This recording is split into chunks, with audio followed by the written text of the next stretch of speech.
Boker tov, god dag på hebraisk. Toda Gru. Takk til Gro. It's a special pleasure to be here with friends, familiar faces. Det en stor glede å være her sammen med venner og ansikter som jeg kjenner igjen. And I know it is not only brothers, friends, but also brothers and sisters in the Lord Yeshua. Og jeg vet at det ikke bare venner her, men også brødre og søstre i Jesus Yeshua. And this makes actually a very big difference. Og det utgjør faktisk en veldig stor forskjell. And I will use my time according to some topics I have prepared, but I would really like to start with a word of prayer. Okay. Jeg har forberedt et par emner som jeg skal snakke om, men jeg vil gjerne først begynne med bønn. Our Holy Father in heaven, we thank you for this opportunity to be here together under the wings and the cover of our Lord and Savior, Yeshua the Messiah. We thank you, our Father in heaven, for allowing us to worship you, to thank you, to honor you for all what you have done and what you are doing always through your Son, Yeshua. We ask you, our Father in heaven, to be with us, to fill us with your Spirit, to lead us in our understanding, in our walking towards you and with you. And we pray in the name of our Lord, Yeshua Mashiach. Amen. So we saw yesterday night this special film about Judea and Samaria. I går kveld så vi den flotte filmen som handlet om Judea og Samaria. And we saw many people saying, I am Israel. Og mange av personene i filmen sa, jeg Israel. But I felt that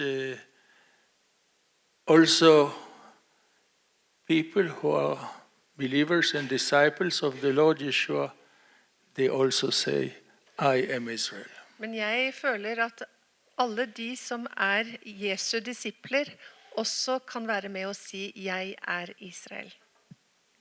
And I can say that I myself, as a Jewish believer and disciple of the Lord Yeshua, I'm also part of Israel and all other quite many Jewish believers, old and young, who believe in the Lord Yeshua in the state of Israel.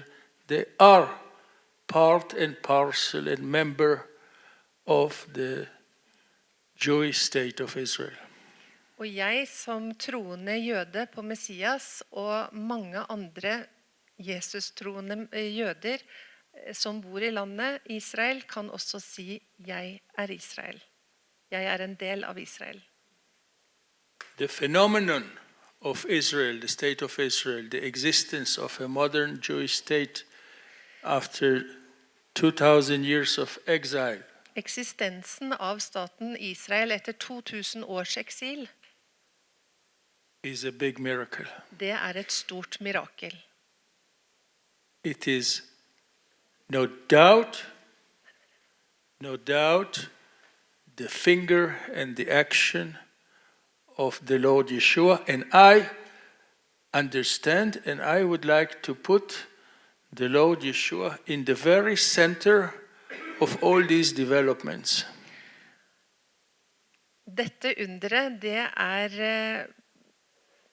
Jesus, Yeshua, i senter av. Og så fikk I would like to put him og jeg in the very center of these developments. Ja, og jeg vil sette Jesus i sentrum av denne utviklingen, av disse hendelsene. Because in the Gospels, in the New Testament, we read about what he tells that will happen in the old time. For i evangeliene i det nye testamentet så forteller Jesus om hva som skal skje i disse tidene.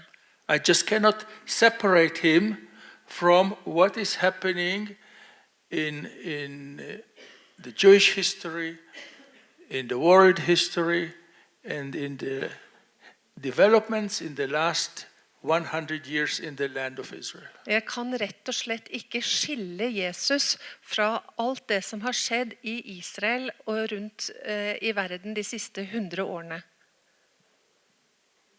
And when we saw this film yesterday night, it was clear, so clear that the people in Judea and Samaria, they are happy about the blossoming, the development of the land, but they are still waiting for the Messiah whom they don't know. Og da vi så denne filmen i går, så vi hvordan menneskene i Judea og Samaria frydet seg og gledet seg over at landet våkner til live i Judea og Samaria, men de venter fremdeles på Messias.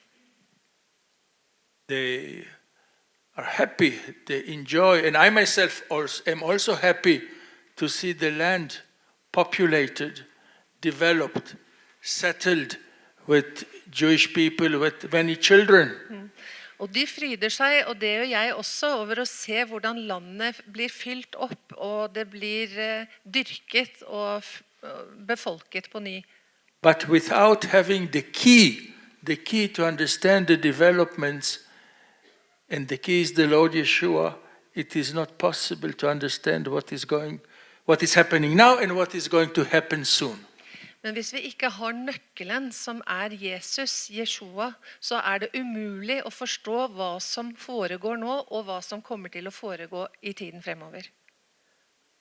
And I would like to emphasize that just as the Jewish people are returning to the land after 2,000 years, and they bridge a gap of 2,000 years. Og jeg vil understreke at på samme måte som det jødiske folk kommer tilbake til Israel etter 2000 år og skaper en bro tilbake til landet, also the messianic Jewish believers in the Lord Yeshua are coming back to the land.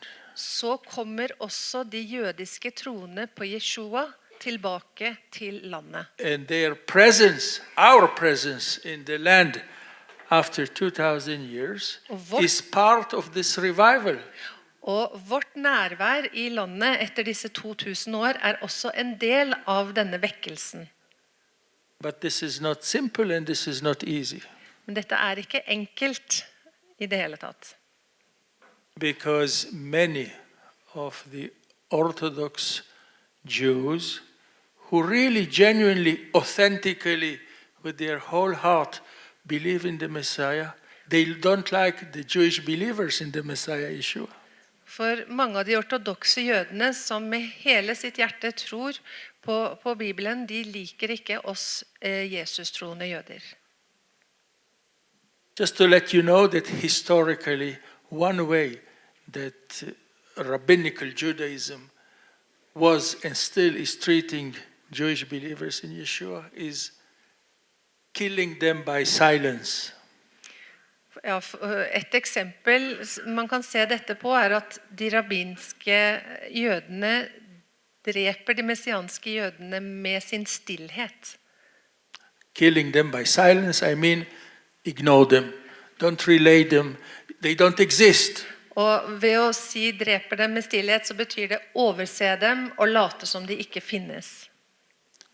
They are transparent. We don't relate to them. They have no relevance. De transparente. Vi forholder oss ikke til dem. De irrelevante. But I believe we are very relevant and very realistic and very non-transparent. Men jeg mener vi veldig relevante og realistiske. And just another comment about yesterday. Pay attention that these pioneer Zionist people in the land of Israel Og som en liten kommentar til i går, så ber jeg dere huske på at disse pionerene, sionistene som bygger i Israel, who with true heart, deep heart, expect the coming of the Messiah. som fra dypet av sine hjerter forventer Messias komme. By definition, they are also Messianic Jews. Per definisjon så de også messianske jøder. Any Jew who believes in a Messiah is a Messianic Jew. Enhver jøde som tror på Messias en messiansk jøde. But the difference is they are Messianic Jews without Yeshua. I'm a Messianic Jew with Yeshua. Og forskjellen at de messianske jøder uten Jesus, Yeshua, og jeg en messiansk jøde med Jesus, Yeshua. So I find that when we say, or when I say today, Messianic Jew, it's not clear. Så jeg opplever at når jeg sier messiansk jøde i dag, så det ikke helt klart. Because the question is, which Messianic Jew? For spørsmålet blir da, hva slags type messiansk jøde? About which Messiah are we talking about? Hvilken Messias snakker vi om? So I prefer to call myself a Jewish believer in Yeshua. Så jeg liker å kalle meg en jødisk troende på Yeshua, Jesus. Or better, Jewish disciple of Yeshua. Eller enda bedre, en jødisk disippel av Yeshua. And I prefer to say Jewish disciple of Yeshua. Jeg sier da helst, jeg foretrekker jødisk disippel av Yeshua.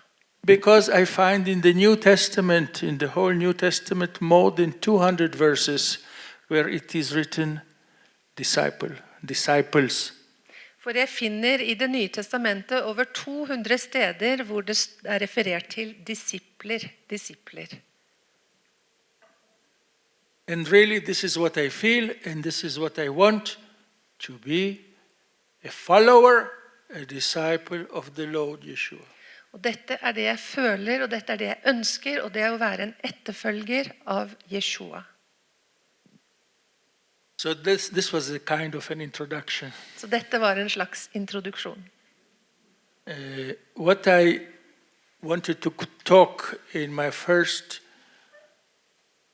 presentation now is Yeshua, and of course you all know this name for Jesus, and in Israel it's very natural to say Yeshua and not something else. Så i denne første delen så skal jeg snakke om Yeshua, som vi kaller Jesus i Israel.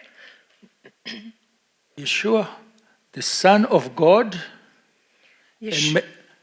and major developments inside and outside Israel today. Ja, jeg skal snakke om Yeshua, Jesus, Guds sønn, og viktige, betydelige utviklinger i og utenfor Israel i dag.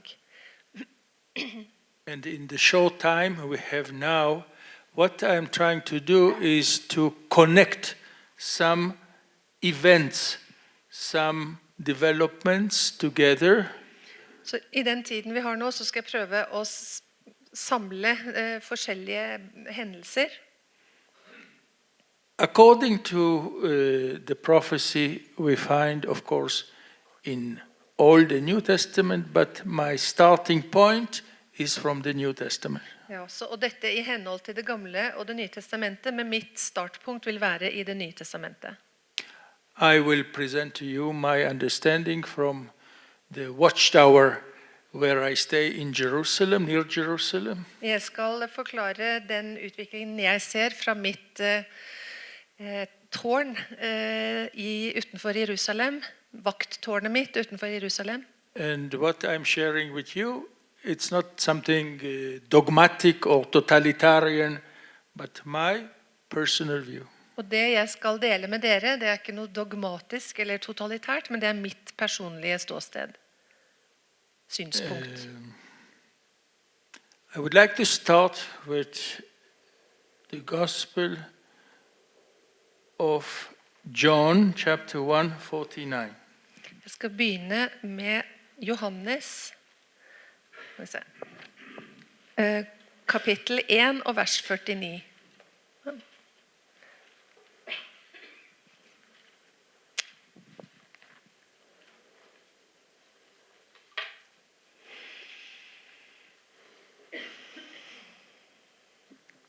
one verse, John 1:49.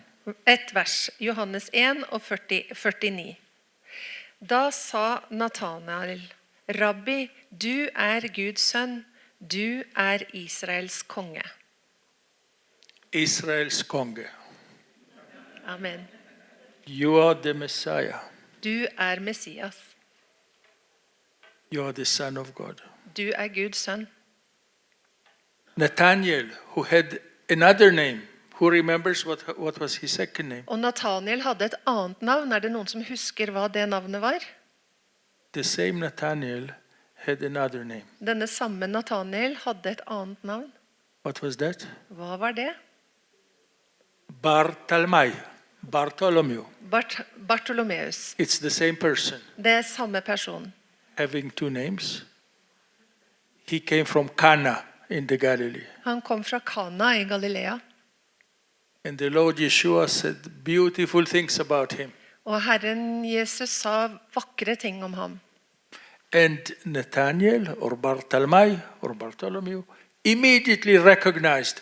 He said, you are Rabbi, Master, Teacher. That's the meaning of Rabbi. Teacher, Master. You are the Son of God.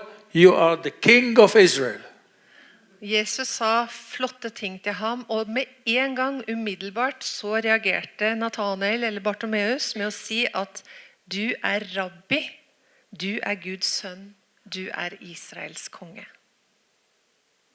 He is the Son of God, the Messiah, King of Israel, and these things, Messiah, King of Israel, Son of God, they are connected, they go together. Han er Guds sønn, Israels konge og rabbi, og disse tingene, de hører sammen. And this is very relevant for our understanding. Og dette er veldig relevant for vår forståelse. Following this saying of Nathanael about the Lord Yeshua, I have my starting point to know how to treat the Lord Yeshua. Ja, og ut fra Nathanaels utsagn så vet jeg hvordan jeg skal forholde meg til Jesus, hvilken vei jeg skal følge ham. Because otherwise, we are in a labyrinth. We are in a darkness. We don't know where we are and what is happening and what is going to happen. For hvis ikke vi forstår dette, så er vi i mørke, og vi vet ikke hvilken vei vi skal gå. Det er bare forvirring. And after the testimony of Nathanael or Bartholomew, Og etter vitnesbyrdet til Nathanael eller Bartolomeus, let us remind ourselves the testimony of the Lord Yeshua himself, who he is. så la oss minne oss om på hva Jesus selv sier om hvem han er. And please read in Gospel of Mark, chapter 14. Nå skal vi lese fra Markus og kapittel 14. This time 3 verses. Mark 14 from 60. 61 to 62. Yes, that's 2 actually, 2 verses. Maybe from 60 to 62.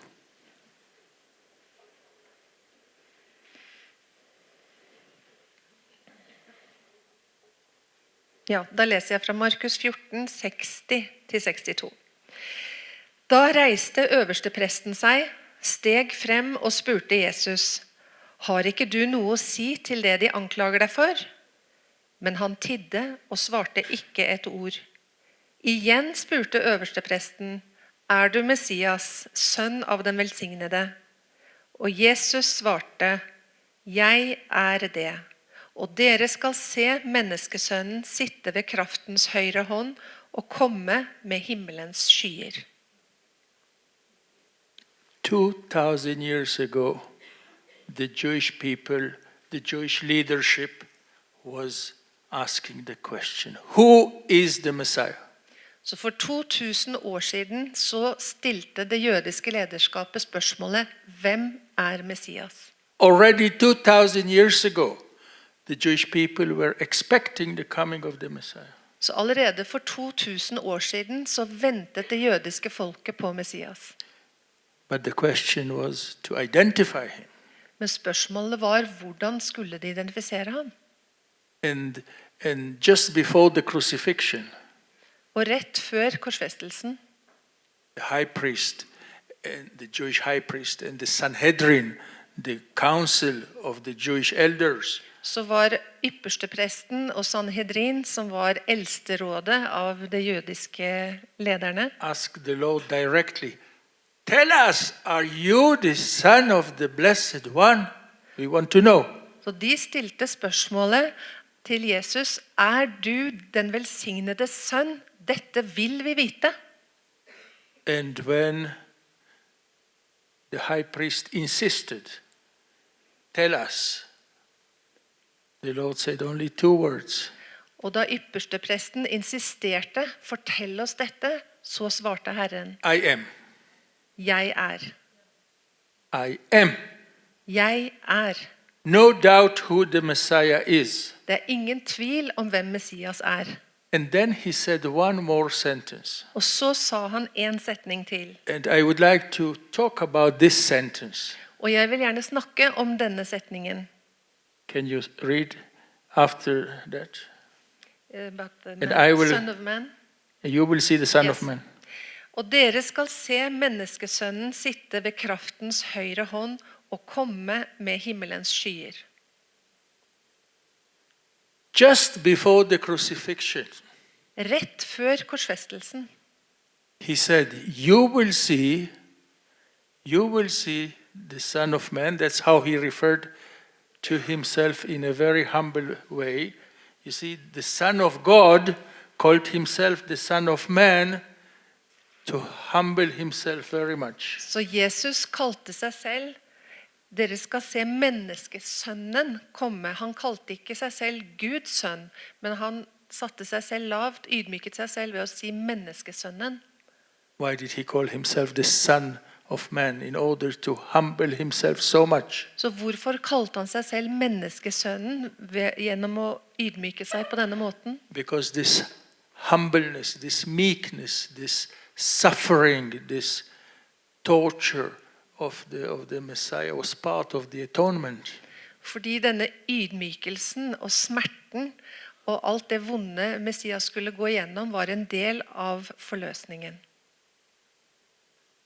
But only he is the Son of God, and I believe the creator of this world. Men bare han er Guds sønn, og jeg tror han er verdens skaper.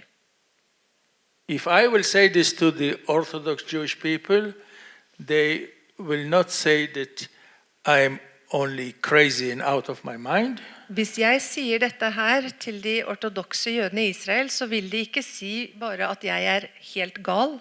But they will also say I am very dangerous and they should not talk to me at all. Men de vil også si at jeg er farlig, og de vil ikke snakke med meg i det hele tatt.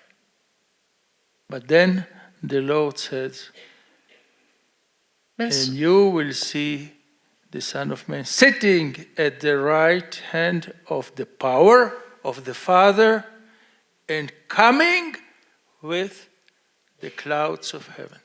så sier Jesus, og dere skal se menneskesønnen sitte ved kraftens høyre hånd og komme med himmelens skyer.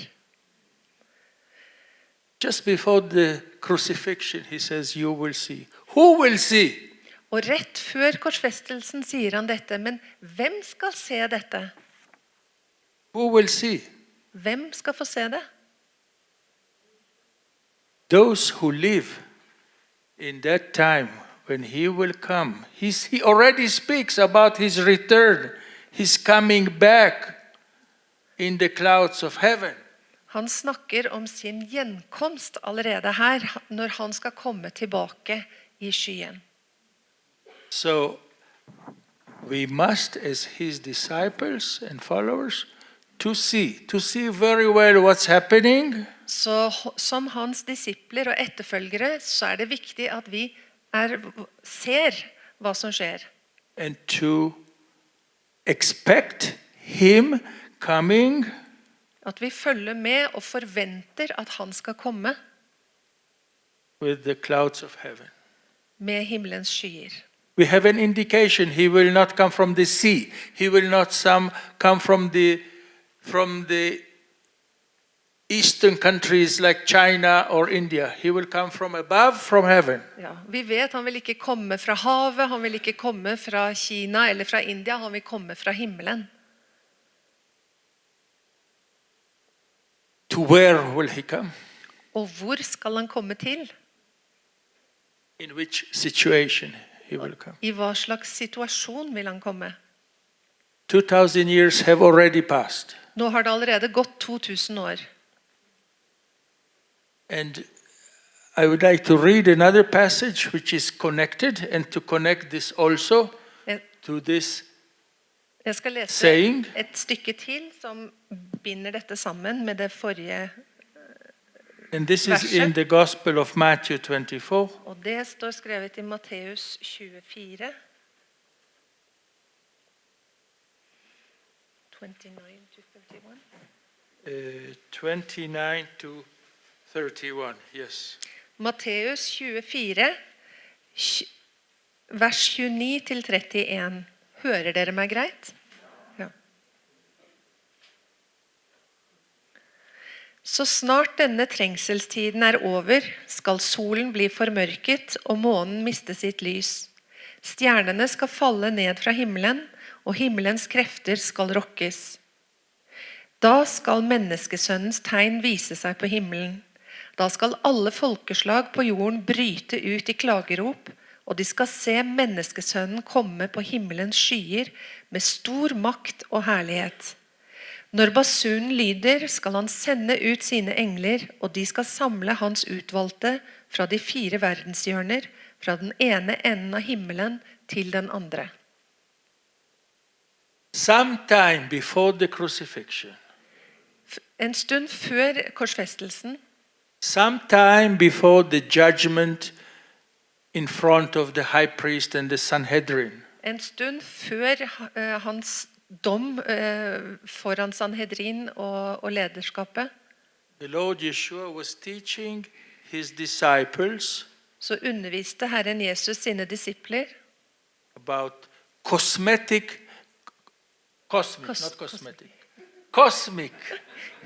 cosmic changes. Så underviste Jesus disiplene sine om kosmiske endringer. Cosmic changes, as he says, there will be a great trouble, and the sun will be darkened, and the moon will not give light. Han snakket om store kosmiske hendelser, om at solen skulle bli mørk, månen skulle bli formørket, og solen skulle miste sitt lys. And the stars falling down. Og stjernene ville falle ned fra himmelen. Not only cosmetic, it's No. cosmic. Ja, det er ikke kosmetisk, men kosmisk. But then people will see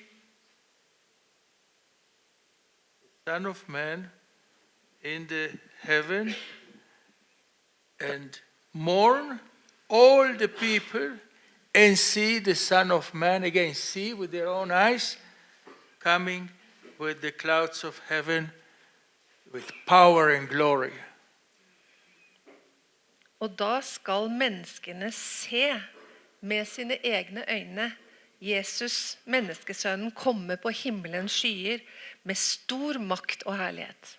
So that's a second place we read that he foretells, that he tells in advance that he will come from heaven with the clouds. Så dette er det andre stedet Jesus snakker om på forhånd, at han skal komme tilbake fra himmelen i skyen. So how to understand this? Så hvordan skal vi forstå dette? I believe that to understand this, we read a little bit further on the same chapter from 32, verse 32 to verse 35. Jeg tror at for å forstå dette, så skal vi lese videre i samme kapittel fra vers 32 til 35? Yes. 32 til 35. Lær en lignelse av fikentreet. Når det får sevje i grenene og skyter blad, da vet dere at sommeren er nær. Slik skal også dere vite når dere ser alt dette, at han nær og står for døren. Sannelig, jeg sier dere, denne slekten skal ikke forgå før alt dette skjer.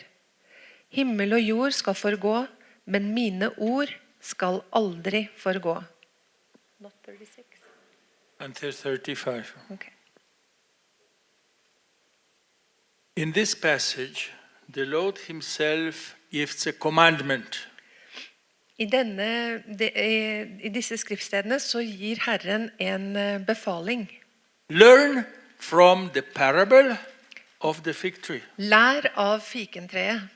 We are commanded to learn, Vi befalt å lære, to pay attention, å være bevisst, to think. å tenke. When you see the fig tree starting to blossom, Når dere ser at fikentreet begynner å blomstre, you will know. da vet dere. It's a matter of knowledge. Det noe dere vet. Visshet. The summer is close. Sommeren nær. And when you see all this, Og når dere ser alt dette, you will know så skal dere vite that he is close to the door. at han nær og står ved døren. In other words, he says, when you see all these things, Med andre ord så sier han, når dere ser alle disse ting, you will know. så vet dere. I am confident that we are able to see in our time, in other generation, we see Og jeg, what is happening. og jeg sikker på at i vår generasjon og i vår tid, så vi fullt i stand til å se. Yesterday night we saw with our own eyes the beautiful pictures of one chapter, only one chapter of what is happening. I går kveld så fikk vi se med våre egne øyne et vakkert kapittel, et kapittel av det som i ferd med å skje nå. We saw the beautiful, energetic, full of enthusiasm, development in Judea and Samaria. Vi så utviklingen i Judea og Samaria som var så full av glede og entusiasme. But this is only one chapter. Men dette bare et kapittel, en del. I believe we need to see the broad picture, Jeg tror vi trenger å se hele overblikket.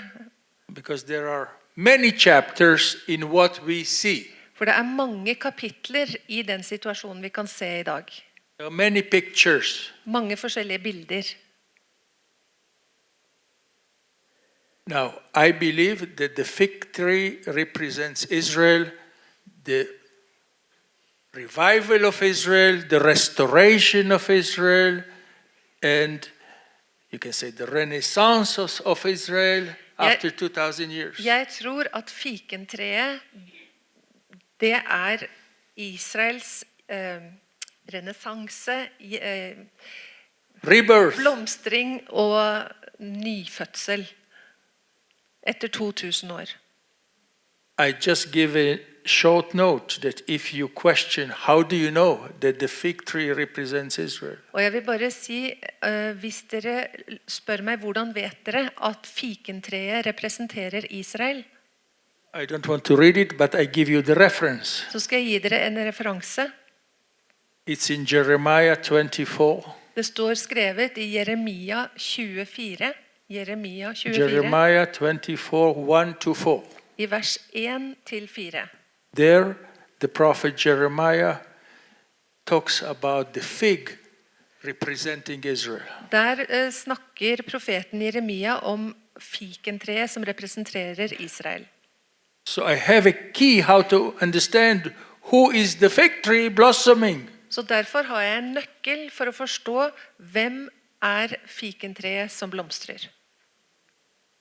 And my interest is to see, to observe, to understand what is happening around us. Og jeg synes det interessant å se og observere og forstå hva som foregår og som skjer rundt oss. Because what we see around us, not only today, not only in the state of Israel, but in other countries surrounding the state of Israel. For det vi ser I dag, ikke bare I Israel, men også I landene som rundt Israel, these are signs of the times, det tegn I tiden. signs of the end times. Det tegn på endetiden. And now I would like to use a little bit the time to give a list, some list, it's not complete list, it's a list of developments which I think they are road signs. Og nå vil jeg bruke litt tid på å gi en liste av forskjellige hendelser som kan være med å vise oss hvor vi Let me start. La meg starte. We see in the land of Israel, in the state of Israel, many paradoxes. Vi ser mange paradokser I landet Israel. Paradoxes with the blossoming state of Israel. Paradokser I den blomstrende staten Israel. We saw yesterday in the film that in the beginning of the 20th century there were about 60,000 Jews only. Vi så på den filmen I går at I begynnelsen av det 20. århundret så var det bare 60 000 jøder I Israel. In the beginning of the 21st century we have more than 7 million Jews in the land. Og I begynnelsen av det 21. århundret nå har vi mer enn 7 millioner jøder I Israel. But what is the paradox? Men hva paradokset? The paradox is that the number of population in Israel is constantly growing. Paradokset at befolkningen I Israel stadig vokser. When the state is in a war situation with countries surrounding us. Samtidig som staten I en krigssituasjon med landene som rundt oss. The reality is that we are in constant war situation with some peace periods in between. Sannheten at vi befinner oss I en konstant krigssituasjon med små pauser av fred innimellom. We calculate developments before this war and after that war. Vi utregner og beregner utviklingen før og etter disse krigene. And the paradox is Og that the paradokset Jewish people are gathering into the land when there is ongoing war. Paradokset at jødiske folk kommer tilbake til landet mens det I krig. Do you know any other country that this happens? That people flow into the land where there is ongoing war and battle and terrorism and fighting for decades? Vet dere om noe annet land hvor folket strømmer til det landet hvor det konstant krig og terror? That's a miraculous paradox. Det et mirakuløst paradoks. You know, our economy is booming. Og dere vet, vår økonomi blomstrer. That's one of the blossoming fig tree symbols. Det et av symbolene på dette blomstrende fikentreet. That's a miracle in my eyes. Og det I mine øyne et mirakel. Praise the Lord. I tell you, it's a miracle. I tell you, when we look only into the factor of foreign investments in Israel, Og når vi ser på utenlandske investeringer I Israel, and that's another paradox, og det enda et paradoks, billions of dollars are invested in Israel by foreign investors. Utenlandske investorer investerer milliarder av dollar I Israel. And I have the figures. In the last 2 years, almost $130 billion were invested. This means almost $60 billion in 2018. Og her har jeg tallene. I de siste 2 årene så har 129 milliarder dollar vært investert, og det var nesten 60 milliarder I 2018.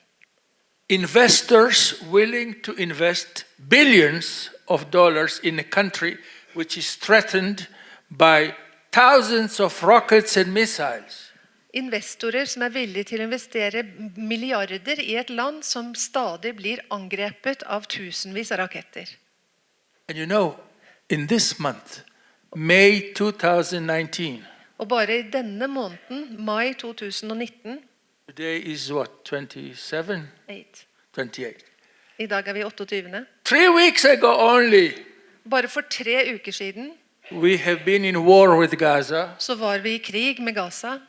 About 700 missiles launched to the southern part of the country, even to the big capital city of the Negev, Beersheba. Da var det over 700 missiler som ble sendt fra Gaza inn over det sørlige Israel, og de traff til og med Negevs hovedstad Beersheba. Only 3 weeks ago. Det her understand bare this? 3 uker siden.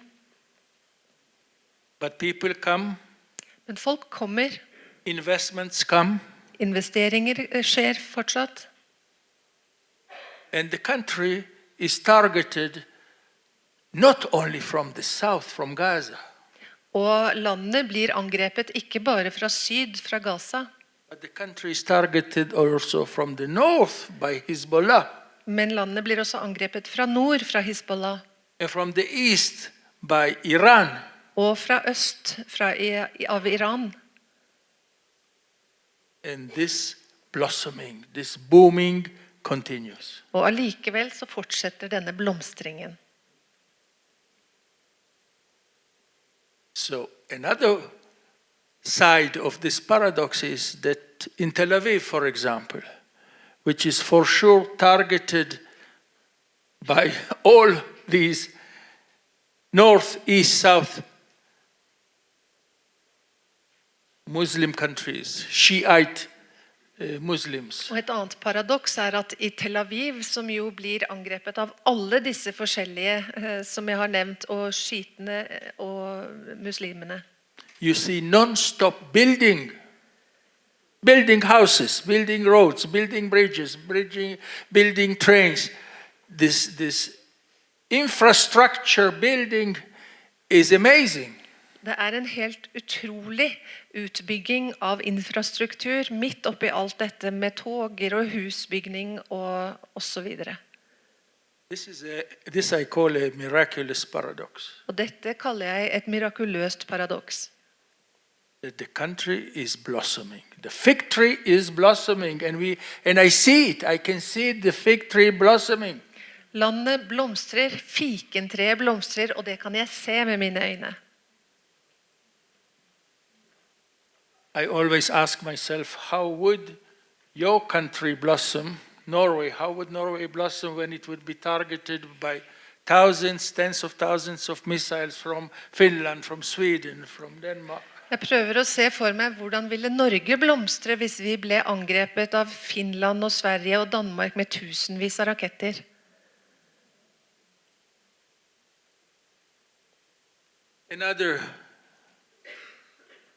Another point in this list. Israel is called the second Silicon Valley.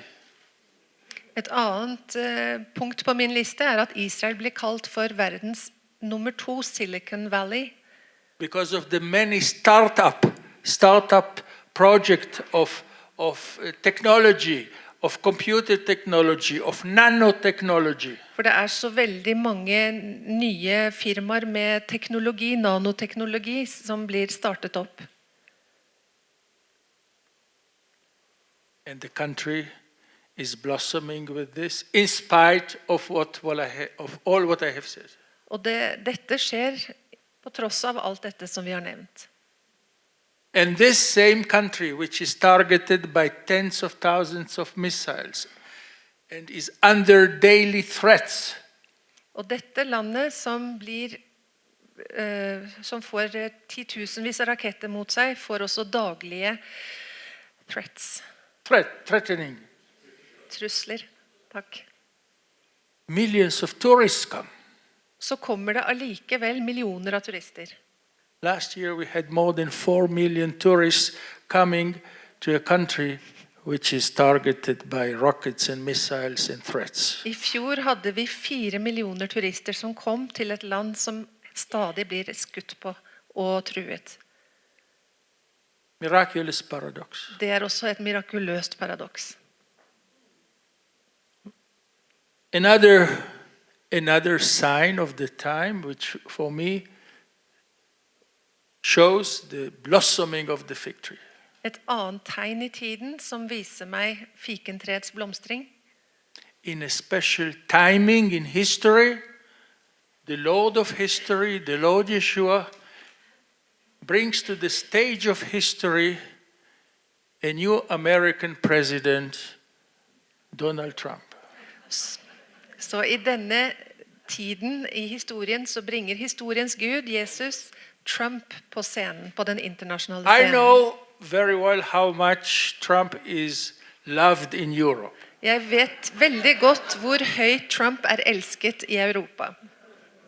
But from the biblical point of view, from the Israeli point of view, from the prophetic point of view, Trump is in the right place in what he is doing towards or in connection to the blossoming fig tree. Men I et bibelsk og profetisk og israelsk perspektiv så gjør Trump det som han skal gjøre. Believe me, I'm not naive. Og tro meg, jeg ikke naiv. I'm not naive. I don't think that Donald Trump is a holy, moral man. Jeg er ikke naiv, og jeg tror ikke at Trump er en hellig mann. Moralsk mann, takk. But also in Persia, King Cyrus and King Darius, who opened the way for the Jews to return after 70 years of exile from Babylon to Judea to Jerusalem. Cyrus and Darius, they were not perfect and holy men. Men Gud brukte også kong Darius og kong Kyros fra Persia for å bringe jødene tilbake fra Babylon. De var heller ikke hellige menn. Those two kings in Persia, they were pagans. Who knows what they did? Disse to kongene I Persia, de var avgudsdyrkere. Hvem vet hva de holdt på med? But they were tools. They were tools, instruments in the hands of the Lord to bring the Jews back after 70 years of exile. Men de var instrumenter I Herrens hånd til å bringe jødene tilbake etter 70 år I eksil. To build Jerusalem and rebuild the temple. For å bygge Jerusalem og gjenoppbygge tempelet.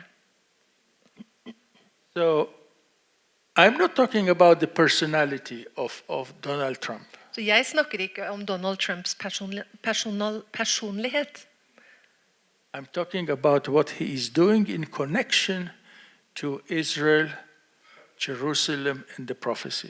Jeg snakker om hva Trump gjør I forhold til Jerusalem, Israel og profetiene. Especially after there was a president in America, Obama, who was called Hussein Obama. Spesielt etter at han kom etter den presidenten som heter Hussein Obama.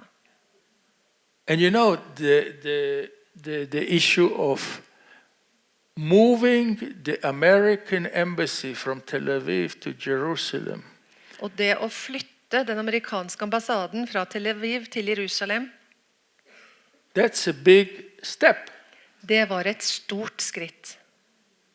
in connection to Jerusalem and to the status of Jerusalem as the capital city of Israel. Det var et viktig skritt for det å proklamere at Jerusalem er Israels hovedstad. The whole world got crazy about that, Hele verden ble jo gale av dette her. including, let me tell you, including crazy Europe. Og inkludert, la meg si, den gale Europa. But for Israel, from a biblical point of view, that's a great move. Men for Israel og fra et bibelsk perspektiv så var det et stort skritt. Because this has broken a taboo of decades. For dette brøt et tabu som hadde vært I årtier. So today we do not have only Washington D.C. Så i dag har vi ikke bare Washington D.C. You all know Washington D.C., Dere right? kjenner til Washington D.C. We have Jerusalem D.C. Vi har Yes. Jerusalem D.C. What is Jerusalem D.C.? Og hva er Jerusalem D.C.? You know. Det What vet. is Jerusalem D.C.? You have two options. Dere har to muligheter. Jerusalem D.C., Jerusalem, David's capital, Jerusalem, Davids hovedstad. and it can be also Jerusalem.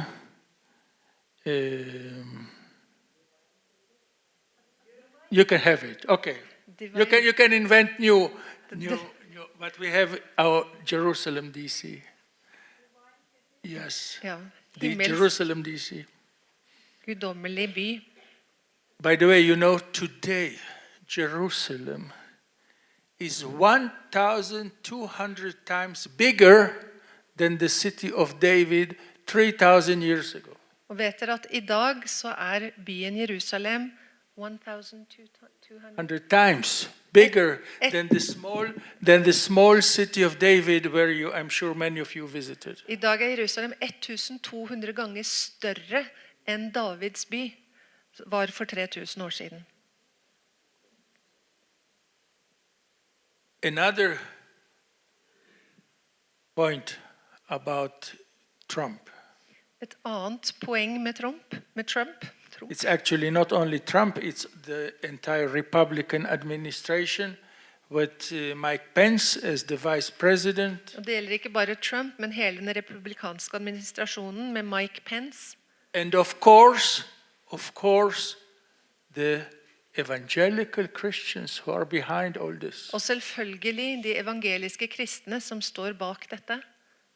Because we must remember the evangelical Christians in the USA, they were behind the rise of the Republican administration with Donald Trump and Mike Pence to power and to do not only the step of recognizing Jerusalem as Israel's capital, but also recognizing the Golan Heights as Israeli territory.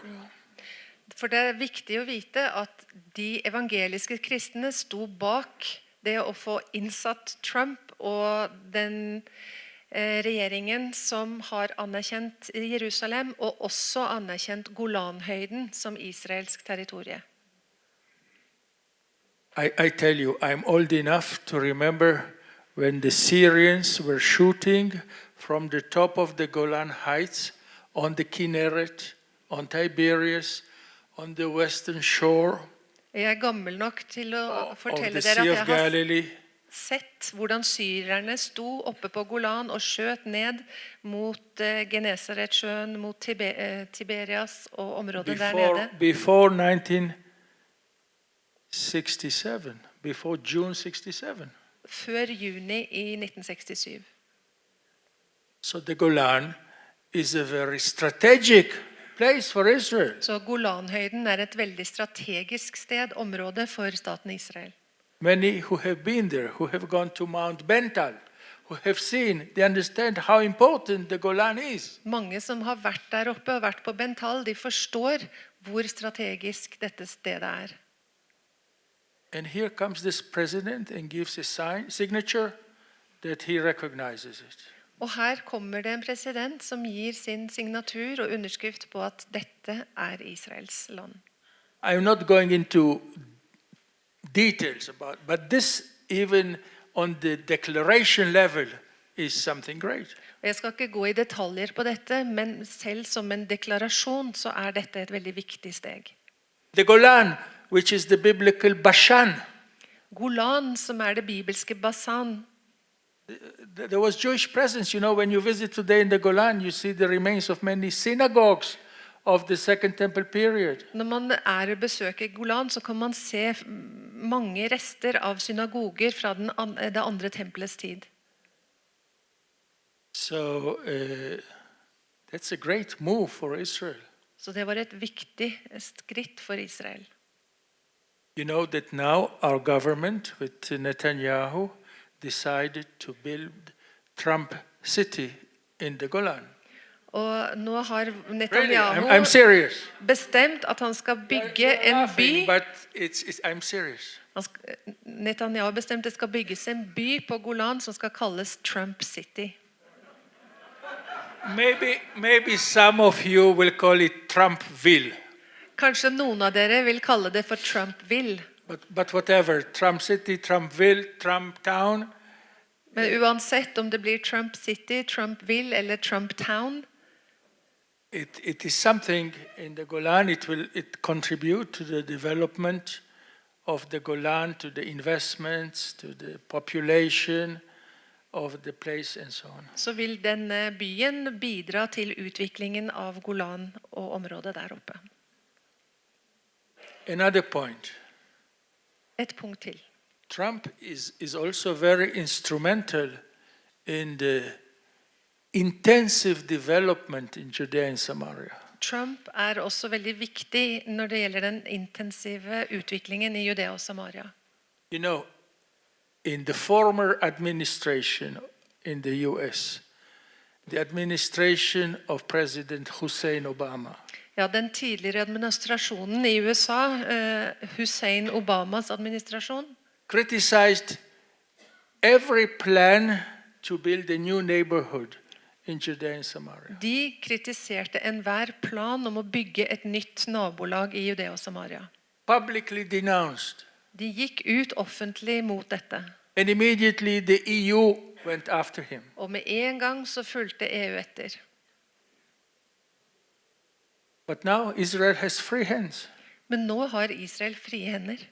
Free hands in Judea and Samaria, building and settlements, and it's really part of the blossoming of the fig tree. Nå er Israel fri til å bygge bosettinger der, og det er en del også av blomstringen av fikentreet.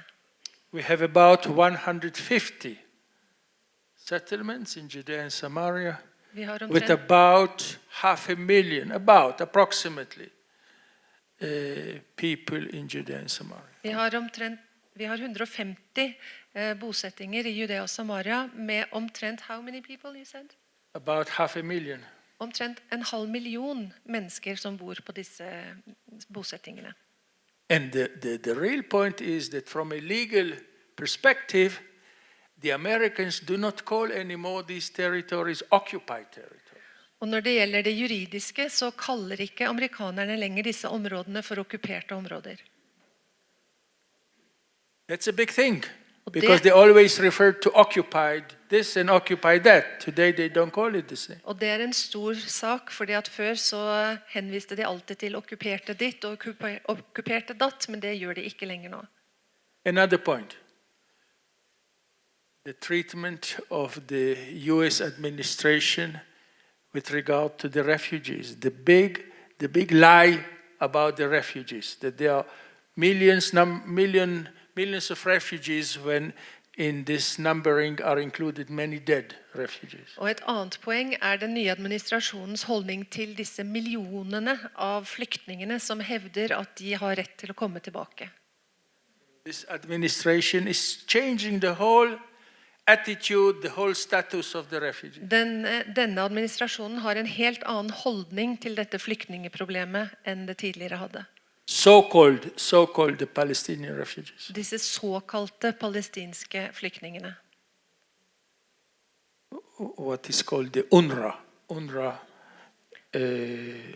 welfare. Og det som heter UNRWA, velferd, welfare to the for, the Arab refugees. You know, before 1948, there was no Palestinian issue. Dere vet at før 1948 så var det ikke noe palestinsk sak. Until 1948, there was only Arab issue. Opp til 1948 var det bare arabiske Jewish Arab, saker. not Jewish Palestinian, because also the Jews were Palestinian. Da handlet situasjonen om forholdet mellom jøder og arabere og muslimer, ikke mellom jøder og palestinere. For jødene var også palestinske borgere da. I have only about 5 minutes now, Nå har jeg bare 5 minutter igjen. right? Less. Okay. What, 4 minutes? Okay, ticking. let's say 4 minutes. Da har vi 4 minutter igjen. I'll give quickly the list Skal jeg gi denne listen raskt about the blossoming fig tree which we see. om dette blomstrende fikentreet som vi kan se. Look at the fresh water we have by desalination projects. Se på disse avsaltningsprosjektet for vann som vi har. 70% of our water supply is by seawater desalinated. 70% av vår vannforsyning er havsalt som har blitt avsaltet. Another point. Et poeng til. Moon technology. Moon technology. Moon. Og moon. Israel reached the moon Ja, in April. Israel landet på månen i april.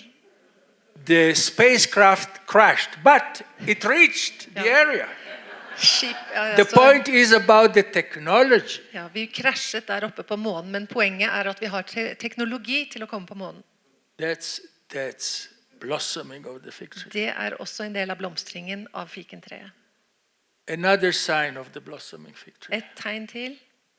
Gas wells found in the Mediterranean Sea De har funnet gass near our coast area. i Middelhavet like ved vår kystlinje. Rich gas fields. Store gassområder, gassbeholdninger. And now we do not talk only about geopolitics, but we talk about geoeconomics. Og nå snakker vi ikke bare om geopolitikk, men også geoøkonomi. Takk. Because this affects the relationship between Israel, Greece, Cyprus. For dette berører forholdet mellom Israel, Hellas, Kypros. 3 countries, Israel, Greece, Cyprus. 3 land, Israel, Hellas og Kypros. Against Turkey, who also is looking at this. Imot Tyrkia, som også leter etter dette. And also Russia, who is looking at these gas wells. Og Russland er også interessert i disse gassforekomstene. And let's remember that Russia and Iran are at our borders. La oss huske at Russland og In the- Iran in er the ved north. vår grense i nord. So I want to summarize now this talk. Så jeg skal summere denne tiden. All this for me, what I have described briefly, Alt dette som jeg kort har beskrevet, shows me, det, shows us with our own eyes, det viser the meg blossoming fig tree in the land of Israel with the people of Israel in our generation. alt dette som jeg har snakket om, viser meg og oss at vi kan se med våre egne øyne fikentrets blomstring i Israel. But let's remember, the Lord said, we will see also the summer coming near, the end coming near, and the fulfillment of the terrible events which will happen in connection to the coming back of the Lord. Men la oss huske at Herren sa vi skal få se sommeren, og vi skal også se de forferdelige hendelsene som vil skje i forkant av Herrens komme. Let us not fall into nirvana. La oss ikke falle inn i nirvana, en drømmeverden, dream world. Just thinking that everything will continue like that. La oss ikke tro at alt skal fortsette på denne måten. Because immediately after the fig tree parable, there is the warning of the Lord Yeshua. This will happen like in the times of Noah. For rett etter denne beskrivelsen av fikentreet, så forteller Jeshua Jesus at da vil det bli som på Noas tid, i Noas dager. Suddenly the flood came. Plutselig kom floden. Only Noah and his family were saved. Og da var det bare Noah og hans familie som ble frelst. And our task is to understand what is happening, Og vår oppgave er å forstå hva som foregår. but also to be prepared like Noah and not to be foolish, but to be wise. Og forberede oss som Noah, ikke være dårer, men å være vise. So the Lord Yeshua teaches us, warns us Så Herren to Jeshua, be Jesus, prepared like in the time of Noah. advarer oss og forbereder oss på å være klare og forberedt som på Noahs tid. May the Lord help us to be watchful and be ready. Må Herren hjelpe oss til å være våkne og klare.